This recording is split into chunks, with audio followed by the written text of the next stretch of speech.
هذه سالفة حصلت على ربعنا، لهم واحد من جماعتهم اسمه ضاوي، وضاوي راح على دين قوي على ضاوي، وراح لشاعر منهم، شاعر منكوب، يوم الله ما أمره على البيت نكب الجماعة كلهم.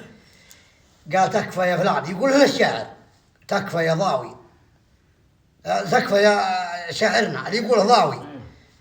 قال وش العلم؟ قال أنا ولد عمك ضاوي، وعلي دين، وباك تجمع جماعة وتسوي فيهم قصيدة تنخاهم لي يسددون ديني، علي دين والليل ما عاد أقدر غير من الدين. تكفى يا فلان شاعرنا.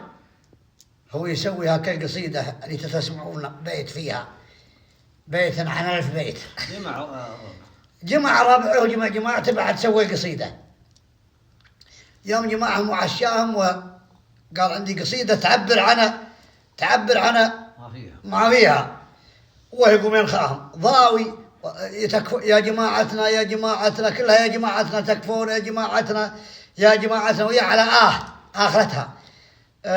المهم ودين ضاوي يسدوه ودين وفيها المهم آخر بيت يعني جاب العيد في جماعتهم كلهم. قال وما ينام الليل، آخر بياته ما ينام الليل من هو حق وافي في قفاه. الله يجعل اللي هناك من الجماعة كلهم سددوا غصبا، ما ينام الليل من هو حق وافي في قفاه. اللي معدنا الجماعة كلهم سد وافي، والدين راح والبيت هذا لاصق فيهم الحين.